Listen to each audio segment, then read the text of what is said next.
This is Talk 650. This is Talk 650. Powered by CBS Radio. You know, part of the excitement about going back to school, especially when you shifted from elementary to junior high and then from junior high to high school, was a change of venue. You know, like if the principal had it in for you at one school and you went on to the next school, it's like you get to start with a clean slate.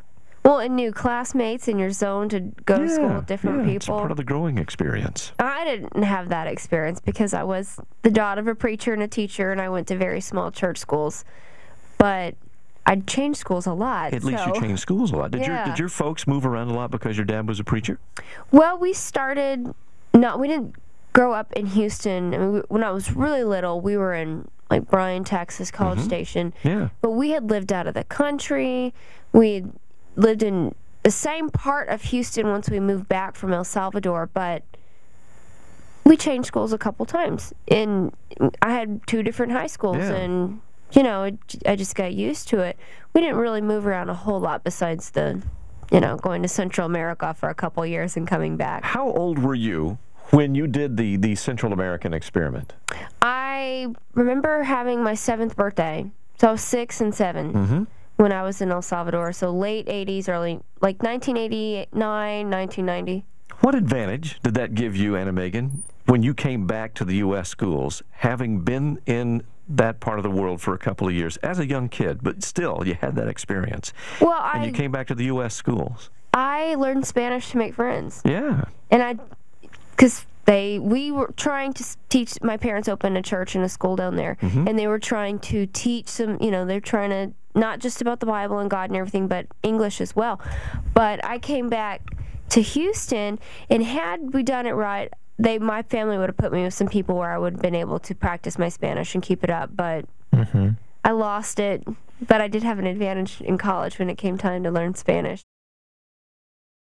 But having been there during what they called the Communist War there, seeing some things, and I won't go into detail unless you really want me to, but some very graphic things that you don't see happening in this country. The bombs and soldiers shot in the street, stuff like that. You saw that as an 8-year-old? Oh, my goodness. We flew back in 1990, but we had driven down there, and my parents had this big, gigantic Thunderbird car, and to me, it was a normal car.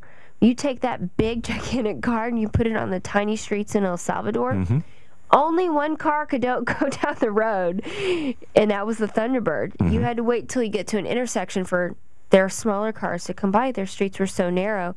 But the government actually confiscated that car because it's an American car. What's going on? Well, they needed the parts. Right, they needed the parts. They had they'd taken my dad for a while. Really? They wanted to figure out, why is this white guy here?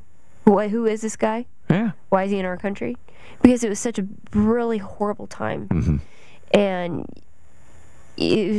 people were fighting to not only survive, but they weren't going to, why is this American here? They were very skeptical of everything. But I think having grown up just those couple years in that environment, you have more of appreciation for the smaller things. I absolutely do. Wow, what a neat background. Like peanut butter. You can't get peanut butter in El Salvador. Some background insights on Anna-Megan Raley. We're here to talk sports. My goodness. We want to talk about you. On the Talk 650 Morning Show, powered by CBS Radio. Stephen K. and Brent Clanton at your service. It's 46 minutes past the hour. Clear.